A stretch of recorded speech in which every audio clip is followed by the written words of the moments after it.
অপহরণ নয়, আসামিকে আটক করে নিয়ে যাচ্ছিল পুলিশ। দুর্গাপুর সিটি সেন্টারের পোস্ট অফিসে কর্মরত মাখনলাল মিনাকে দুর্গাপুরের নব ওয়ারিয়া থেকে ধরল ইউপি পুলিশ। ইউপি পুলিশ দুর্গাপুরের নব ওয়ারিয়ায় উক্ত কর্মীকে মোটর বাইক থেকে নামিয়ে চট থাপ্পড় মেরে গাড়িতে তুলেছে বলে অভিযোগ। কোনো অভিযোগ ছাড়াই তাকে ধরেছে বলে অভিযোগ।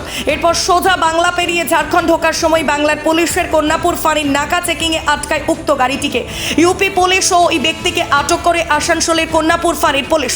এরপর দুর্গাপুর থানা পুলিশকে খবর দেওয়া হয়। দুর্গাপুর থানার পুলিশ আসানসোলের কন্যাপুর ফাঁড়িতে পৌঁছে ইউপি পুলিশদের ও ওই ব্যক্তিকে দুর্গাপুর থানায় নিয়ে আসে।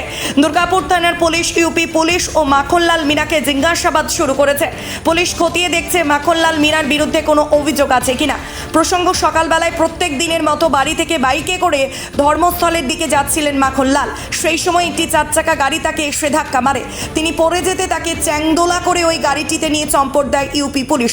পর মুহূর্তে খবর ছড়িয়ে পড়ে ওই ব্যক্তিকে অপহরণ করা হয়েছে বলে, কিন্তু অপহরণের গল্প অবশেষে ফাঁস পায়। পরে জানা যায় ওই ব্যক্তির বিরুদ্ধে কোনো অভিযোগের ভিত্তিতে ইউপি পুলিশ তাকে তুলে নিয়ে যাচ্ছিল। মানে কিডন্যাপিং এর কেস নয়, অ্যাকচুয়ালি আগ্রা থেকে পুলিশ কমিশনার থেকে একটা টিম এসছে। ওদের ওখানে একটা কেস কানেকশন আমাদের একজনকে অ্যারেস্ট করতে এসেছিল এবং তাদের অ্যারেস্টের প্রসিডিউরাল কিছু ভুল আছে, সেগুলো আমরা দেখে নিচ্ছি। তাদের প্রসিডিউরটা ঠিক মতো করে তারা নিয়ে যেতে পারে। আদারওয়াইজ এটা কোনো কিডন্যাপিংয়ের কোনো ঘটনা নয়। তবে আমাদের পুলিশের চেকিং চলছিল, সেখানে ওদেরকে স্টপ করে আমরা নিয়ে এসেছি।